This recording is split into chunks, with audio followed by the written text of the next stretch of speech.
ಇದು ಖಾಲಿ ಡಿಜಿಟಲ್ ವಾಹಿನಿ, ಸತ್ಯ ಮತ್ತು ಸ್ಪಷ್ಟ ಸುದ್ದಿ. ಸೂಪಾ ಡ್ಯಾಮ್ನಿಂದ ಮಂಗಳವಾರ 12 ಗಂಟೆಗೆ 10,000 ಕ್ಯೂಸೆಕ್ಸ್ ನೀರನ್ನು 3 ಗೇಟ್ಗಳ ಮೂಲಕ ಹೊರಬಿಡಲಾಯಿತು. ಸೂಪಾ ಜಲಾಶಯದ ಒಟ್ಟು ಸಾಮರ್ಥ್ಯ 564 ಮೀಟರ್ ಇದ್ದು, ಮಂಗಳವಾರ ಬೆಳಗಿನ ವರದಿಯಂತೆ 559.75 ಅಡಿ ನೀರು ಸಂಗ್ರಹವಾಗಿದೆ.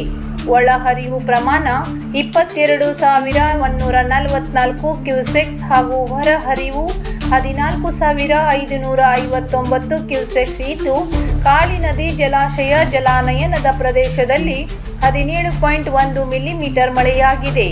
ಮಂಗಳವಾರ 10,000 ಕ್ಯೂಸೆಕ್ಸ್ ನೀರನ್ನು ಹೊರಬಿಡಲಾಯಿತು.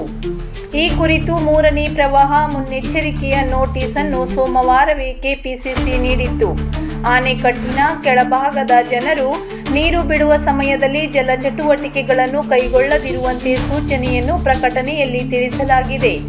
ದಾಂಡೇಲಿ ಜೊಯ್ಡಾ ಭಾಗದಲ್ಲಿ ಕಳೆದ 2 ದಿನಗಳಿಂದ ನಿರಂತರವಾಗಿ ಮಳೆ ಸುರಿಯುತ್ತಿದ್ದು, ಕಾಳಿ ನದಿಯಲ್ಲಿ ಸತತ ಮಳೆಯಿಂದಾಗಿ ಸಹಜವಾಗಿ ನೀರಿನ ಪ್ರಮಾಣ ಹೆಚ್ಚಾಗಿದ್ದು, ಈಗ ಮತ್ತೆ 10,000 ಕ್ಯೂಸೆಕ್ಸ್ ನೀರನ್ನು ನದಿಗೆ ಹರಿಬಿಡಲಾಗಿದೆ. ನದಿ ಪಾತ್ರದ ಜನರು ಎಚ್ಚರಿಕೆಯಿಂದ ಇರುವಂತೆ ಮುನ್ನೆಚ್ಚರಿಕೆಯನ್ನು ನೀಡಲಾಗಿದೆ.